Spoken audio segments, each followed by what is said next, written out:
Telugu popular TV. ఇప్పుడు మనతోటి మాజీ ఎమ్మెల్యే రాజకీయ విశ్లేషకులు గోదె ప్రకాష్ రావు గారు ఉన్నారు. నమస్తే. నమస్కారం. ఇప్పుడు తెలంగాణ బీజేపీ అధ్యక్షుడు ఎంపిక జరిగింది. రామచంద్రరావు గారిని ఎంపిక చేశారు. అయితే మొదటి నుంచి ఈటెల రాజేందర్, బండి సంజయ్ అయితే రామచంద్రరావుకి, అంటే పార్టీకి లాయల్ గా ఉన్న వాళ్ళని తీసుకుంటే రామచంద్రరావు గారిని తీసుకుంటారని అనుకున్నారు. అయితే ఈటెల రాజేందర్కి కేసీఆర్ చేసిన అవమానం కన్నా ఇప్పుడు బీజేపీ చేసిన అవమానం ఎక్కువగా భావించాలి. అవమానం ఎట్లయితే అవమానం కాదు కదా.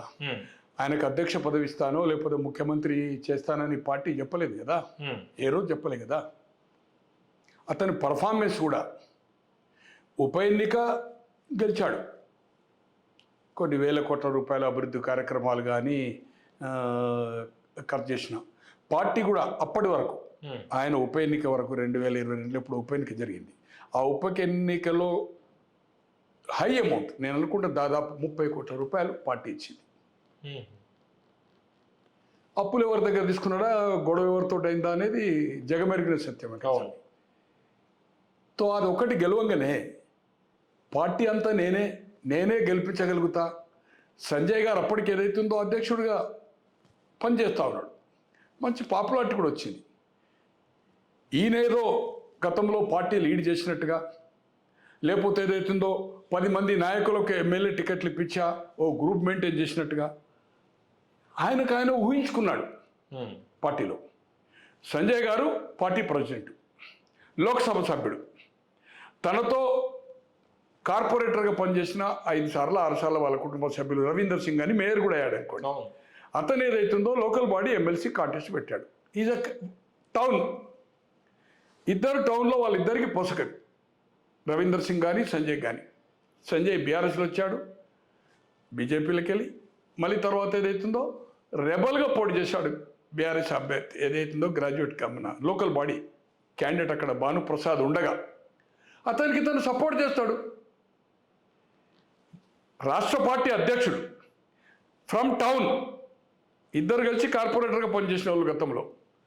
ఇలా తనకు తను ఊహించుకుంటే ఈ పార్టీ రాది, ఈ పార్టీనే లేకపోతే లేదు, వస్తేనే స్టార్ట్, ఈయన దించాలా, నేను ఏదైతుందో పార్టీ అధ్యక్షుడిని అయితే మొత్తము ఉల్టా పల్టా అవుతుంది, కేసీఆర్ను ఓడించే శక్తి నాకుందనేది ఆయన ఊహించుకున్నాడు. అంటే బై ఎలక్షన్లో కూడా బీజేపీ పూర్తిగా రంగంలోకి దిగకపోతే అప్పుడు ఓడిపోయేవాడు అంటారా?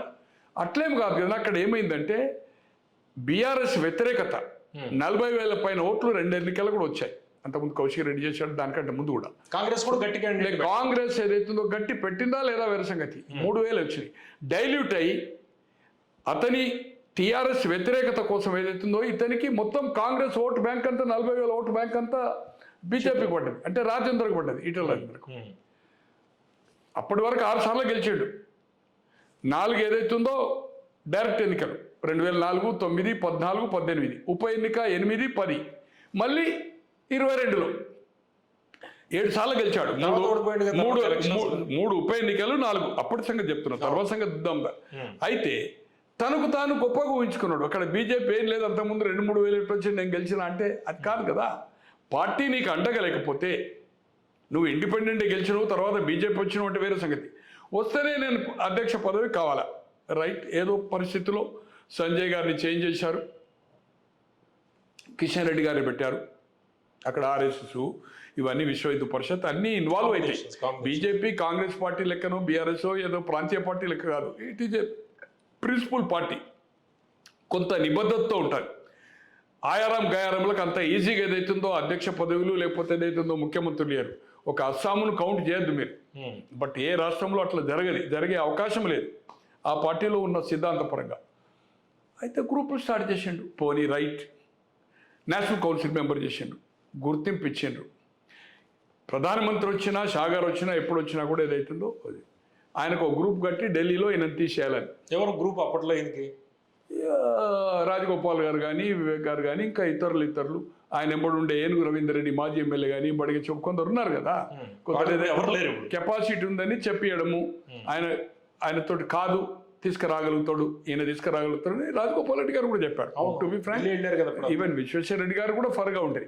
అంటే ఈయన వస్తే ఏదో తీసుకొస్తాడు. ఒకటి, టీఆర్ఎస్లో జరిగిన స్కాండల్స్ కానీ, కుటుంబ పాలన గురించి కానీ ఏ రోజు వాయిస్ ఇచ్చి ఎవరు చెప్పనంత, ఆయనకు అన్ని సీక్రెట్ తెలుసు కదా, ఏ రోజు బయట పెట్టలే. 1. నెంబర్ 2, చేరికల కమిటీకి అధ్యక్షం చేసిండు. ఏ ఒక్కరిని తీసుకొచ్చిండా? ఆయన ఎంబడి వచ్చిన వాళ్ళే రవీందర్ రెడ్డి బీఆర్ఎస్ నుంచి ఒక మాజీ ఎమ్మెల్యేగా ఎల్లారెడ్డి నుంచి ఆయన ఒకడు, కరీంనగర్ జిల్లా పరిషత్ చైర్మన్గా ఉన్న పడిగే శోభ. ఆమె టీఆర్ఎస్కి పోయింది, బీఆర్ఎస్కి పోయింది, ఈయన కాంగ్రెస్ పోయింది, టికెట్ తెచ్చుకున్నాడు బాన్సువాడకి, ఓడిపోయింది, అది వేరే సంగతి. ఏ ఒక్క వ్యక్తిని తెలియదు. మనమే మన ఛానల్లే మాట్లాడుకున్నాం. అతను గెలిచినా, అతను ఏం చేసినా కూడా అతను ఎంబడి బీఆర్ఎస్ని ఏం చీల్చాడే ఎవరు రారు. ఎందుకంటే బీజేపీలో ఆయన వస్తే ఆయన సేవ్ ఉంటుందని కాదు కదా, టికెట్ రావాలి కదా, అధ్యక్షుడైనా కూడా నడవాలి కదా. తో ఇంపాసిబుల్ అని చెప్పాము. రాజీనా ఆయన మన బర్తరఫ్ చేసే ముందు కూడా పోర్ట్ఫోలియో చేసి కూడా మనం 3 నెలల ముందే ఉన్నాం. అయితే ఈయన బయటకు వస్తాడు, లేకపోతే ఆయన తీసేస్తాడు. ఎందుకంటే నేను కారుకు ఓనరము, తెలంగాణ భవన్కు మేము అందరం ఓనర్లము, ఆయన ఒక్కడే కాదన్నట్టుగా మాట్లాడాడు. అసంతృప్తి అనేది గతంలో 4-5 నెలల ముందు నుంచే కొన్ని ఫీడ్బ్యాక్స్, కొంతమందితో మాట్లాడము, కొన్ని ప్రెస్లో వర్కర్లు చెప్పడం, అది హైలైట్ కావడం, దాంతో ఎక్కడో వీళ్ళిద్దరికీ పొసగడం లేదనేది మనం ఊహించడము. చెప్పినాక 3 months మీ దగ్గరనే ఉంది, దాదాపు అది మోర్ దాన్ 1 lakh పోయాయి. 3 months బిఫోర్ ఈ విల్ కమ్ అవుట్, అదర్వైజ్ అతను గంటేస్తాడు ఇతన్ని. ఇది పక్క. చేరువేతల కమిటీస్ ఎవరైనా తీసుకొచ్చిండా? రైట్, ఓకే, నేను కేసీఆర్ ఎక్కడ పోటీ చేస్తే అక్కడ పోటీ చేస్తానే. చివరకు హైకమాండ్ ఈయన అంతా తీసి మార్ఖాన్ అనుకునేది ఏదైతుందో 2 జాగాలో అవకాశం ఇచ్చింది అతనికి. చిత్తు ఓడిపోయాడు కదా, 3వ స్థానం కదా, చిత్తు ఓడిపోయాడు కదా, 2 చోట్ల. మరి పర్ఫార్మెన్స్ లేనప్పుడు ప్రభుత్వం వస్తుంది అనుకున్నారు. ఆయనే కాదు, ఆయన ఒక్కడే ఓటమి పొందలే. సంజయ్ ముఖ్యమంత్రి అనుకున్నాడు, ఓడిపోయాడు. రఘునందన్ ముఖ్యమంత్రి క్యాండిడేట్, నేనెందుకు కావాలని ఓపెన్గా మీ సోషల్ మీడియా కానీ మెయిన్ మీడియాకి చెప్పిండు. మనిషి ఆశాజీవి, వైనాట్ అవకాశం వస్తే అన్నాడే. అట్లే ధర్మపురి అరవింద్ గారు కూడా ఏదైతుందో ఆయన కూడా ముఖ్యమంత్రి క్యాండిడేట్. ఈ 4 ఎమ్మెల్యేలుగా ఓడిపోయారు. మళ్ళీ 4 ఏదైతుందో ఎంపీలుగా గెలిచారు అనుకోండి, వేరే సంగతి. అంటే ఈటెల రాజేందర్ ఎంపీగా గెలవడానికి కూడా మోడీ ఫ్యాక్టర్ ఒకటే కారణం అంటారా? డెఫినెట్గా అక్కడ మురళీధర్ రావు గారిని కాదని, ఓటమి పాలైనా కూడా ఇక్కడ ఏదో స్థానికంగా బలం ఉంది, ఈయన గెలవగలుగుతాడు, ఇంకోరైతే గెలవలేరు, అవకాశం ఇచ్చింది అనే ఉద్దేశంతో కాదు. కాన్స్టిట్యున్సీ వర్కౌట్, ఆయన లోక్సభ ఎప్పుడు వర్కౌట్ చేసుకోలే. ఆయన ఏమైనా నేను రాష్ట్రంలో ముఖ్యమంత్రి అనే లెవెలే ఆలోచించాడు, ఆయనకైనా ఊహించుకున్నాడు, తప్పులేదు. కానీ మురళీధర్ రావు అతను అక్కడ కాన్సన్ట్రేట్ చేసుకున్నాడు మల్కాజిగిరిలో. గతంలో కరీంనగర్ చేసుకున్నాడు, బట్ కరీంనగర్లో సాగర్ రెడ్డికి వచ్చేది 14లో అతను డ్రాప్ అయిపోయాడు. All India general secretary, very university level నుంచి ఏదైతుందో ఆర్ఎస్ఎస్, విశ్వ పరిషత్ అనేది దేశీయ ఏదో ఉంది కదా, దానికి నేషనల్ లెవెల్ కూడా అదే. ఇక్కడ నక్సలైట్ టార్గెట్ అయితే చాలా వర్కౌట్ చేసుకున్నాడు, క్యాడర్ మీటింగ్లు బాగా చేసుకున్నాడు. అతన్ని కాదని ఒక బలైన వర్గాల వాడు ఈ పార్టీని నమ్ముకొని వచ్చిండు, ఓడిపోయాడు. మనం నిరాదరణకు గురి చేయడం బాగుండదనే ఉద్దేశంతో అతనికి పార్లమెంట్ ఇచ్చాడు. ఇలా పార్లమెంట్ ఇవ్వకపోతే నీ పరిస్థితి ఏంటి? ఈవెన్ మార్నింగ్ వరకు నాకుండే సమాచారం, ఆయన మిత్రులు, నాకు కూడా మిత్రులు ఉన్నారు కదా, తో ఆయన హోప్ నేనైతాను. కానీ ఈ వర్గ పోరుని ఏదైతుందో అరికట్టడానికి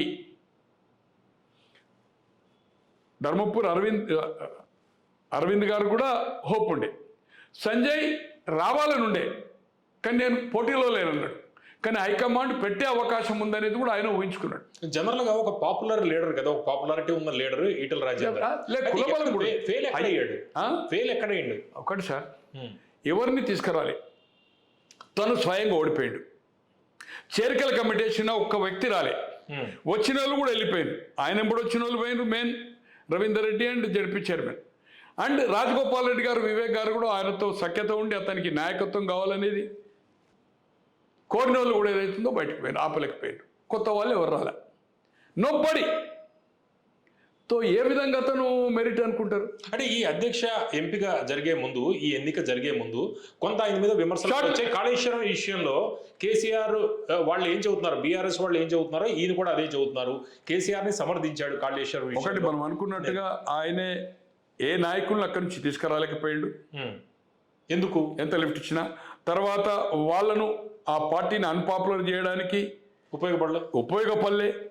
మొన్న పార్టీ లైన్కు వ్యతిరేకంగా, బట్ అతను ఒక పార్టీ ఎంపీగా పోకపోవచ్చు, మినిస్టర్గా ఘోష్ కమిటీ వచ్చింది. అవగాహన లేదు. నువ్వు ఏదైతుందో క్యాబినెట్ డిసిషన్ అని చెప్తావు. ఆ ప్రాజెక్టును నీ పార్టీ జాతీయ నాయకులు, నీ ప్రధానమంత్రి, నీ పార్టీ మాజీ అధ్యక్షుడు, ప్రస్తుత హోమ్ మినిస్టరు వాళ్ళందరూ క్రిటిసైజ్ చేస్తూ ఉంటే, మొన్న వచ్చి కూడా నిజామాబాద్లో క్రిటిసైజ్ చేశారు కదా. గతంలో టీఆర్ఎస్ కుంటే ఇప్పుడు కాంగ్రెస్కి ఏటీఎం అని చెప్పాడు కదా షా గారు. అటువంటిది ఇద్దరు మంత్రులు ఇది ఖండించారు. అంటే ఈటల రాజేందర్ ఒక్క నిమిషం, విశ్వేశ్వర రెడ్డి గారు కూడా దాన్ని ఏకీభవించలే, రఘునందన్ రావు గారు కూడా ఏకీభవించలే. నువ్వు ఆల్అవుట్గా it is a cabinet decision అన్నావు. నేను ఛాలెంజ్ అని చెప్పినావు. ఏదైతే హరీష్ గారు ఇచ్చారో, ఏదైతే కేసీఆర్ గారు చెప్పారో, రాజేందర్ గారు కూడా అదే చెప్పారు. కానీ దాన్ని మనం చెప్పాం, ఇది క్యాబినెట్ నిర్ణయం కాదు. తుమ్మల గారు ఏదైతే చెప్పారు కానీ ఘోష్ కమిషన్ కానీ, లేకపోతే ఆయనే ముందుకు వచ్చి చెప్పాలి, ఒక మినిట్స్లో తనకు తెలిసిన డ్రాఫ్ట్ పంపాలని కూడా మనం చెప్పాము. తర్వాతనే తుమ్మల గారు స్పందించారు. ఈ రోజు ఘోష్ కమిషన్ ఏదైతే ఉందో ఇది క్యాబినెట్ నిర్ణయమా కాదా అని అడిగింది.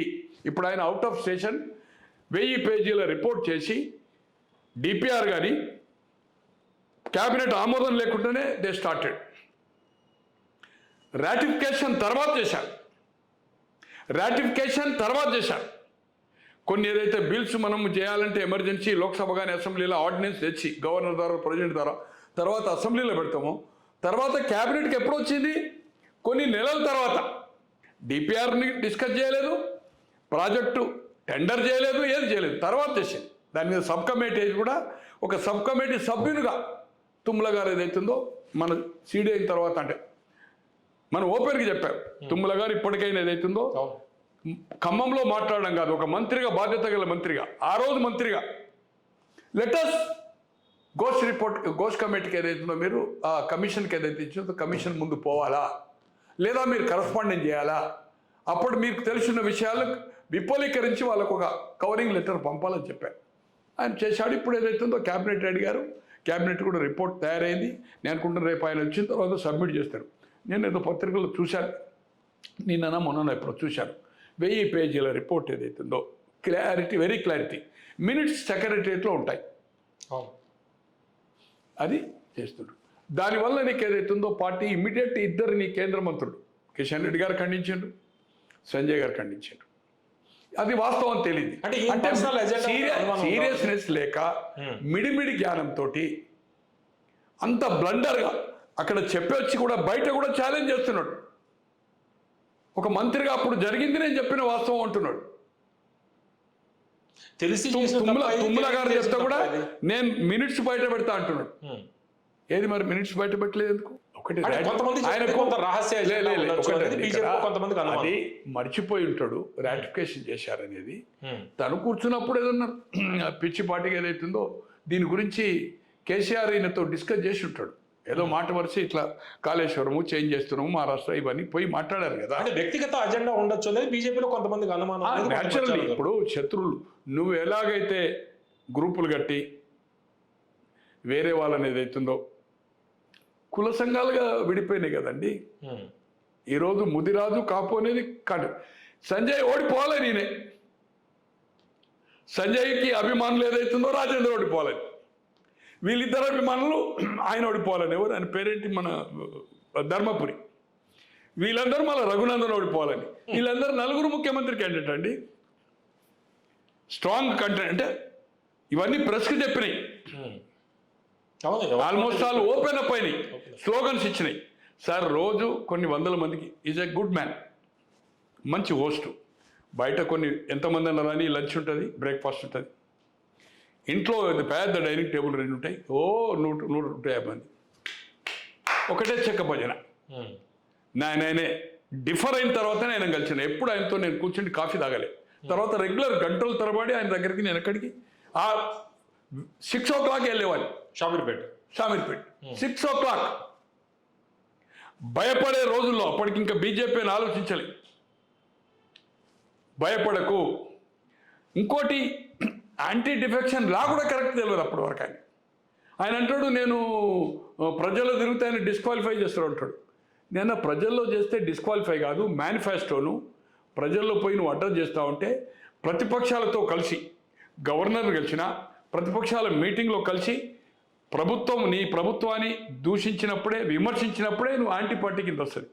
నువ్వు ఇండివిజువల్గా మేనిఫెస్టో గురించి కానీ దేని గురించి మాట్లాడినా డిఫెక్షన్ రాదు అని ఏజీగా అడ్వకేట్ జనరల్గా పనిచేసిన రామకృష్ణారెడ్డి గారితో మాట్లాడించాను. అప్పుడు బీఆర్ఎస్ నుంచి బయటకు వచ్చినప్పుడు డిఫెక్షన్ కింద రావు, నువ్వు జిల్లాలు తిరిగి ఇమేజ్ పెంచుకొని తొందరపడకు, నిన్ను డిస్క్వాలిఫై కావు, నువ్వు ఏ పరిస్థితిలో కావని నేను ఏజీ రామకృష్ణారెడ్డి గారితో మాట్లాడించాను, ఇంకెవరితో మాట్లాడించాను. నువ్వు రెఫర్ ద నీ ఇండివిజువల్గా అడ్వకేట్స్ని మాట్లాడుకో, సుప్రీంకోర్టులో కపిల్ సిబ్బల్ లాంటి వాళ్ళు ఏదైతుందో మాట్లాడుకో, నువ్వు నో క్వశ్చన్ రిటైర్డ్ జడ్జిలు ఉన్నారు, there is no question. Sudarshan Reddy గారు కూడా పేరు చెప్పాను, సుప్రీంకోర్టు జడ్జి ఉండే కదా, సుదర్శన్ రెడ్డి గారు కూడా పేరు చెప్పాను నేను. తో ఈ విధంగా చెప్తే ఏదైతుందో అప్పుడే అనుకోకుండా ఏదైతుందో దాంట్లో వివేక్ కూడా కారణం బీజేపీ రావడానికి. ఢిల్లీకి పోయినప్పుడు చెప్పాను, కోవిడ్ అప్పుడు, ఇంతకుముందు కూడా మీకు చెప్పాను, షాగలో ఎవరు కోవిడ్ ఇష్యూలో పోయాడు. అరే నువ్వు ఎందుకు పోయినట్టే, ఇంత పెద్ద మీడియాలో వచ్చింది, నువ్వు ఎవరినో ఒకరిని కలిసి ఎవరినో చివరికి ఏదైతుందో ప్రైమ్ మినిస్టర్ ఆఫీస్లో సంతోష్ ఉంటే పిఎల్ సంతోష్ని పోయి కలిసి వచ్చాను, అది లీక్ వచ్చాను. అది చెప్పాడు నాకు, నేను ముగ్గురితో మాట్లాడాను. ఫోన్ రవీందర్ రెడ్డి గారిది, ఆ ఫోన్లో రాజేంద్రతో మాట్లాడి వివేక్. తొందర ఎందుకు వివేక్జీ, ఆయన ఇమేజ్ పెంచుకొని టీఆర్ఎస్ని ఎక్స్పోజ్ చేసి తర్వాత మీరు బీజేపీలో తీసుకెళ్ళండి. బట్ ఇప్పుడు ఏదైతుందో ఒకటేసారి బీజేపీలో చేరేదంటే కథం, ఒక అవకాశవాదన వచ్చేస్తుంది. తొందర ఎందుకు, ఒక 6 నెలలు నడిపేయండి, 6 నెలల తర్వాత ఆలోచించండి. డ్యామేజ్ ద బీఆర్ఎస్, అది అల్టిమేట్ మీకు బెనిఫిట్ కావాలంటే సమీకరణ జరిగిన తర్వాత. ఇప్పుడు నువ్వు చేరినావు అనుకోని ఎవరు వస్తారు, రారు కదా. ఇక్కడ టికెట్ గ్యారెంటీ ఎవరు ఇవ్వాలా, వచ్చే వర్కర్ ఎక్కడ వస్తాడు? నువ్వేదో ప్రాంతీయ పార్టీ పెడతావు, నువ్వు ఏదో చేస్తావు అని అంటేనే జనాలు వస్తూ ఉంటే దాని ఒక అది మెటీరియల్ అయితే ఇంకో పార్టీలో చేరినప్పుడు బెనిఫిట్ అవుతుంది, ఇది సహజము. ఇప్పుడు అలాగే ఏదైతుందో ఒకటి ఆయన చేసిన తప్పు, ఆయన నన్ను చేస్తే చెప్పేయడం కానీ ఆయన డైరెక్ట్ చెప్పాడా లేదా, రాజేందర్ను నాయకుడిని చేసేది ఉంటే చాలామంది వస్తారు, మనకి ఈజీ ఉంటుందని చెప్పారు. బట్ వాళ్ళకుండే రిపోర్ట్స్లో కానీ అది కానీ అటువంటి ఈజీ కాదు. ఈవెన్ తీసుకొచ్చి ఇమ్మీడియట్ ప్రజెంట్ చేస్తే నెగటివిటీ ఉంటుంది అనేది ఏ విధంగా ఆలోచించినా ఆ శాఖ ఒప్పుకోలేదా, కలుపుకోబోయే గుణం కాదు, లీడర్షిప్ క్వాలిటీస్ లేవు. ఆయన ఒక మంత్రిగా, ఒక సపోర్టర్గా, కానీ ఒక లీడ్ చేసేంత ఓపిక కానీ, త్యాగం కానీ, డబ్బులు కానీ, క్యాష్ లేదు. ఆయన బై ఎలక్షనే కొట్లాడలేదండి. ఇలా కొందరు ఏం చెప్తారు, ఆయన ప్రాంతీయ పార్టీ పెట్టాలి, అప్పుడు పెట్టాలి, ఏం పెడతాడు? సన్యాసుల మఠం ఇంత పోతే తిండి పెడతాడు తప్ప టిఫిన్ చేస్తాడు. అప్పుడు ఒక పార్టీ పెడదామని అందరితోటి సంప్రదించాడు, అయితే ఎక్కడ పార్టీ పెడదామని ఇక్కడ ఆలోచించలేదు. కొంతమంది సార్, నేను గంటల తరబడి నేను మాట్లాడాను కదా, నా ఎంబడి కూడా మిత్రులు ఉన్నారు కదా. ఈవెన్ యోయో మల్లారెడ్డి గారితో మాట్లాడించాను, ఇంకో నరేందర్ రెడ్డి గారితో మాట్లాడించాను, ఇంకో ఎఫ్టీబీలతో మాట్లాడించాను. నా ఎంబడి ఇప్పుడు బీజేపీలో చేరాడు గజ్వేల్ రంగారెడ్డి గారి ఎమ్మెల్సీ, తర్వాత సమితి ప్రెసిడెంట్ వెంకటస్వామి గారినే 50 ఏళ్ళు ఓడించాడు. అతని దగ్గర బాండ్ అంటే పాలేరుగా పనిచేసిన గజ్వేల్ సైదయ్యని పెట్టించి పెద్ద నాయకుడు, అతను కొడుకున్నాడు. గంటలు మొన్ననే మీకు చెప్పాను కదా, నాకు జామర్లు పెట్టిండ్రు అని ఏదైతుందో మూర్తి గారు ఫోన్ చేస్తే మేము అయితే మధ్యాహ్నం పోయి సాయంత్రం వరకు బ్రేక్ఫాస్ట్ లంచ్ వరకు ఉన్నామండి. జగమెరిగిన సత్యం. నెంబర్ ఆఫ్ ఇష్యూస్ మీద తీసుకొచ్చిన. బట్ నువ్వు ఇప్పుడే చేరకు, ఆలోచించు, ఒక ఫీల్డర్ అయ్యి పార్టీ గిట్టి అని ఫీడ్బ్యాక్ చూడు ఎట్లుంటుందో. అవసరం అనుకుంటే అప్పుడు బీజేపీ స్ట్రాంగ్ అనుకుంటే బీజేపీ ఆల్టర్నేటివ్ టీఆర్ఎస్కు, కాంగ్రెస్ అనుకుంటే కాంగ్రెస్, వాళ్ళతో ఎలయన్స్గా ఒక 4-5 ఆలోచించు సీట్లు. నువ్వు 4-5 ఫోర్స్ అవుతావు, నువ్వు ఒక ఇంపార్టెంట్ అవుతావు అని చెప్పాను. చాలా పార్టీలు అవుతుందో, జాతీయ పార్టీలే 5-6 సీట్లకు ఏదైతుందో ఎలయన్స్లు అవుతున్నాయి, ఫ్యాక్టర్ అవుతావు. ఇలా ఎన్సీపీకి ఎన్ని యూపీఏ గవర్నమెంట్లో ఓన్లీ 8 కదా. వాళ్ళు నేషనల్ లెవెల్లో నేషనల్ ఎంత ఇంపార్టెంట్ రోల్ ప్లే చేసిండు, ఒక రాష్ట్రాలు కాదు, నేను నేషనల్ లెవెల్లో. అట్లే పాస్వాన్ ఉన్న ఈ 3 సీట్లతో ఎట్లా రోల్ ప్లే చేసిండు, శరత్ యాదవ్తో చాలా ఇన్సిడెంట్స్ ఉన్నాయి, కొన్ని సందర్భాలు చాలా చేసాం. కానీ ఆయన ఏమవుతుందో భయపడ్డాడు. నాకు ఒక పార్టీ అండలేకపోతే, ఎప్పుడైతే ఈయన ఎంబడున్న కొంతమందిని ఏం చేసిండంటే బై ఎలక్షన్ పోదామనే ఉద్దేశంతో మండల టీసీలకు, జడ్పీటీసీలు, సర్పంచ్లకు కొన్ని డబ్బులు ఇచ్చి స్టార్ట్ చేసిండు. అది ఫోన్ ట్యాపింగ్ అప్పటికే ఉంది కదా, లీక్ అయింది. లీక్ అయ్యే వరకు ఈయన 50,000తో వాళ్ళు 1,00,000 ఇచ్చేసాడు. ఓ రోజు పోయినా, అరే నువ్వు ఎట్లనే నువ్వు ఇది ఎట్లా అప్పుడే ఎందుకు స్టార్ట్ చేసినావు, నువ్వు ఎందుకు రాజీనామా ఆలోచిస్తున్నావు అంటే అసలు 6 గంటలకు పోయినా నా ఎంబడి జస్వంత్ రెడ్డి రంగారెడ్డి గారు కొడుకుండే ఇట్లా వణికిపోతున్నాడు. ఇది గుండిది ఉంటుంది ఆఫ్ షర్ట్, ఏది మన కుట్టిస్తాం కదా మన దర్జీతో టైలర్తో కుట్టిస్తాం పెట్టుకుంటాం. 6 o'clock రాత్రి ఫోన్ చేసి నేను మార్నింగ్ వస్తేనే బెస్ట్ నీకు విజిటర్స్ ఉంటారని కంపించేస్తున్నాడు. భయపడకు రాజేంద్ర, నీవు లీక్ అయింది నీది, నువ్వు బడబడ మాట్లాడేవారు 10 మందితో సీక్రెట్స్ లేదు. 1000 కోట్లున్నాడు, నిన్ను ఎట్లా సర్వే కానిస్తాడు అతను నా మీద పగబట్టి. అతని సంగతి నీకు తెలుసు కదా, యు నో. ఇప్పటి నుంచి నువ్వు ఏదైతుందో డీల్ చేయకు, తొందరపడకు. అప్పటికి ఇంకా రాజీనామా చేయలే. అటువంటిది ఆయన ఎంబడున్న సర్పంచులు కానీ, జిల్లా పరిషత్తులు కానీ, రెండు మున్సిపల్ చైర్మన్ ఎవ్వరు లేరు, కౌన్సిలర్స్ ఓ 10% లేరు. ఆయన ఎలక్ట్ అయిన దాంట్లో పాపం ఆయనే బాగా పికప్ చేశాడు, వాళ్ళకి డబ్బులు ఖర్చు పెట్టాడు చేశాడు. బట్ వాళ్ళందరూ అటున్నా కూడా టీఆర్ఎస్ మీద వ్యతిరేకత, ఆ బీజేపీ అక్కడ స్ట్రెంత్ లేకున్నా కూడా కాంగ్రెస్ మొత్తం 40,000 ఓటు బ్యాంక్ వచ్చేదైతే గెలవడం జరిగింది. అప్పుడే ఆయన ఊహించుకున్నాడు, అసలు బీజేపీకి 1000-2000 లేవు, నేను ఇంతతో గెలిచిన, నేను పైల్వాన్ అనుకున్నాడు. అంటే బీఆర్ఎస్ తోటి డిఫరెన్సెస్ అప్పుడు ఇప్పుడు ఎట్లా ఉంది సార్? బీఆర్ఎస్ తోటి నేను అనుకుంటున్నా ఆయనది ఎక్కడో చూశాను నేను, ఇప్పుడు చాలా రోజుల కింద. నేను బ్రతుకున్నంత కాలం నేను కేసీఆర్తో ఎక్కడో ఇక్కడ లీడర్షిప్ దొరకకపోతున్నా ఎప్పుడో జరిగినట్టుంది, ఏదో టీవీలో చూశాను, నాకు గుర్తు, బట్ మీకు కూడా చేస్తే దొరకదు. నేను నా బ్రతుకున్నంత కాలం నేను కేసీఆర్తో కలవను. కానీ రాజకీయాలు సహజమే సార్. ఇప్పుడు ఏంటి ఆప్షన్స్ ఏంటి ఇప్పుడు ఈటల రాజేందర్కి? అంటే ఇప్పుడు ఈటల రాజేందర్ అయితే ఇప్పుడైతే నేను అనుకుంటా బీజేపీలోకి వెళ్ళి ఏ పరిస్థితిలో బయటకు పోడు. అంటే అవకాశం లేదు బయట అవకాశం కాదు. కాంగ్రెస్ పార్టీ సముద్రం కదా సార్, అందులో ఒకటి అవుతాడు కదా ఇప్పుడు. అయినా అంతే. ఆయన ఇంకోటి ఆయనగా ఆ కళ అనేది ఇక మర్చిపోండి. సీఎం అనేది రైట్ ఆఫ్ ఆ క్వాలిటీస్ లేవు. Mudiraj 8 to 9% highest. బట్ అందరూ ఎందుకు వేస్తారు? ఎవరికి చేసిండు ఆయనే? అతను మంత్రిగా ఉండి అంతకాలం ఎంజాయ్ చేసి ఎవరిని రాష్ట్ర స్థాయిలో కార్పొరేషన్ చేసిండు, ఎవరిని లిఫ్ట్ చేసిండు? పోనీ మొన్న బీజేపీ లిప్పి పోయిన తర్వాత ఎవరికైనా టికెట్ ఇప్పించగలిగిండా? ఇప్పించలేదే. పోనీ ముదిరాజును హుజరాబాదో జమ్మికుంటనో మున్సిపల్ చైర్మన్ చేయగలిగిండా? ఓ మార్కెట్ చైర్మన్ చేసిండా? చేయలేదే. పోనీ అది వేరే సంగతి, అరేంజ్డ్ మ్యారేజ్, లవ్ మ్యారేజ్ కాదు. కొడుకు కూతురు ఇద్దరు, అల్లుడు అండ్ కోడలు ఇద్దరు రెడ్డిసే కదా, వైఫ్ రెడ్డే కదా. ఆ జీలు ఆ స్ట్రెంత్ ఎక్కడ వస్తుంది? ఫ్యామిలీలో కూడా ఉండే వరకు నువ్వు ఆ అగ్రెసివ్ ఎట్లా పోగలుగుతావు? పోలేవు కదా. అది బంధం వేస్తుంది కదా. బంధుత్వం రావడం పోవడం, కొన్ని 100 మంది 1000 మంది ఫంక్షన్లో ఆ ఒక్క దాని మీద, ఆ మైండ్ మీద ఉండలేవు కదా. ఆ బీసీఏనో లేకపోతే ముదిరాజు మనోడైనో ఇట్లా అనలేవు కదా. బట్ అయితే ఆయనే రైట్ ఆఫ్. ఇప్పుడున్న సిచ్యువేషన్లో రాజకీయంగా ఎవరు సిద్ధాంతం కాదు, సన్యాసుల మట్టం కాదు. రాజకీయాలు ఏదైతుందో మడిగట్టుకొని కూర్చోరు. అప్పుడు అనొచ్చు.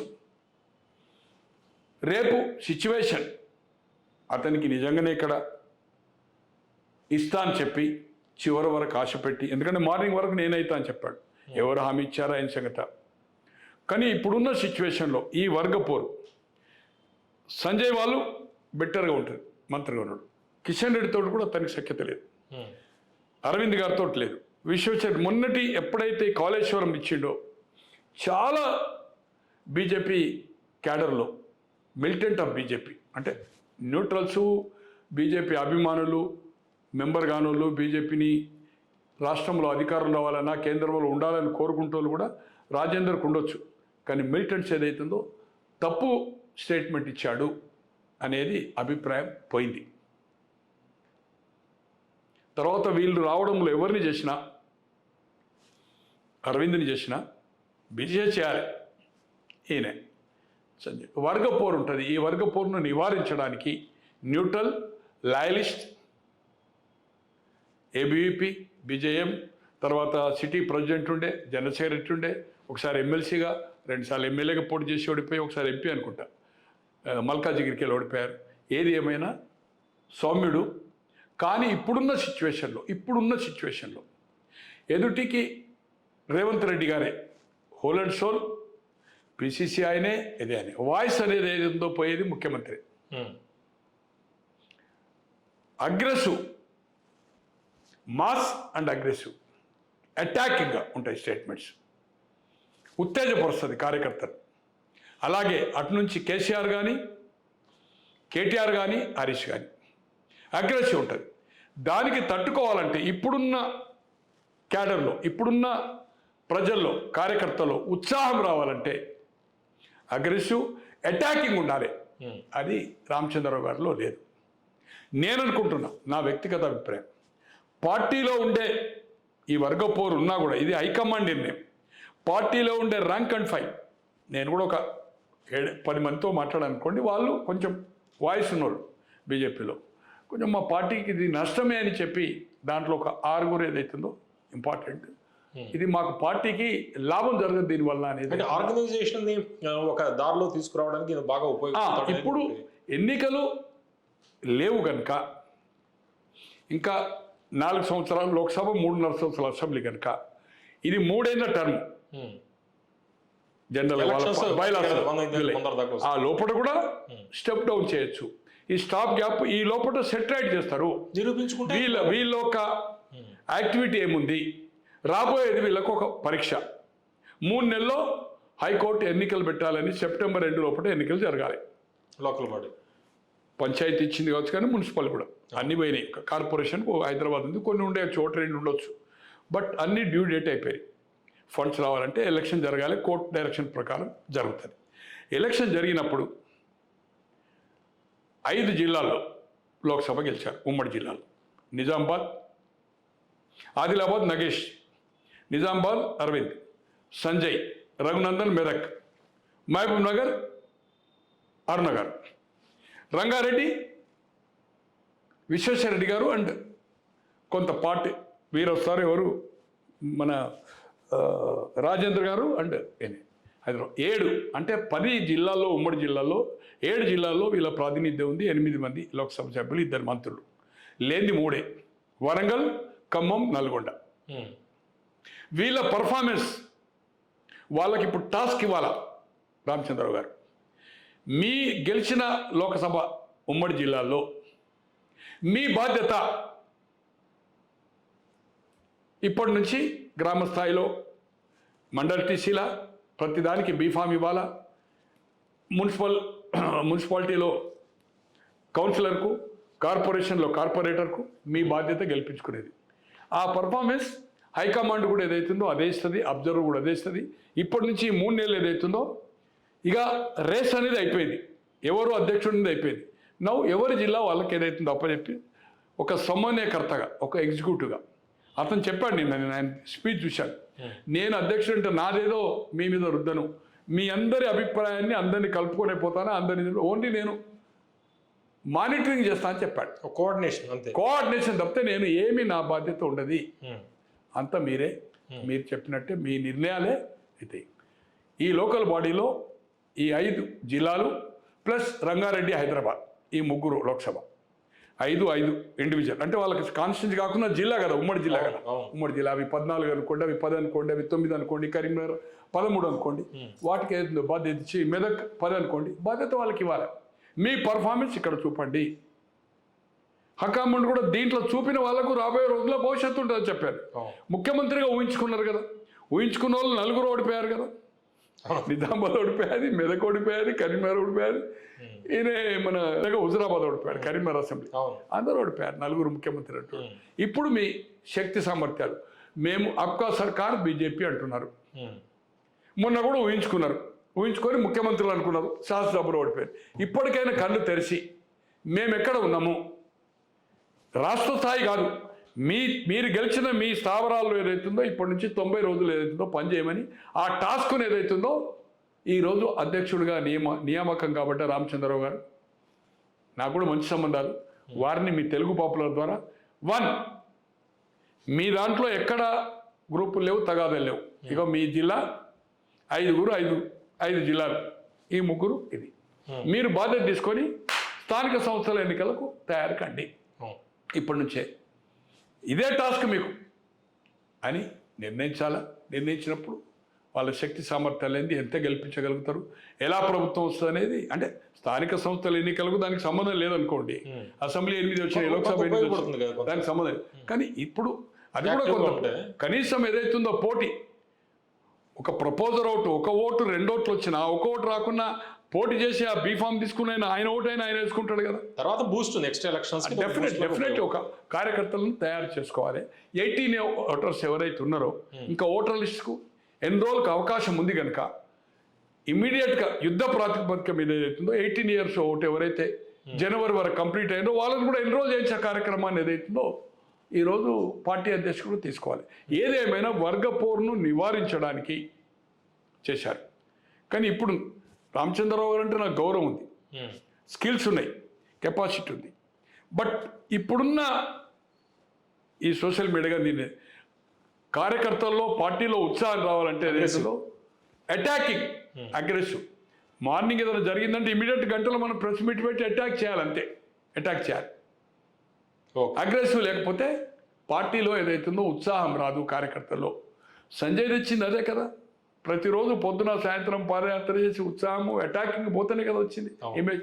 అంతకుముందు ఆయన ఈజ్ ఎంపీగా ఎన్నికైనా కూడా ఆయన ఎవరికి సుపరిచితుడు కాదు, ఓన్లీ పార్టీ ప్రెసిడెంట్ అయినా కానీ పాపులర్ అయిపోయాడు.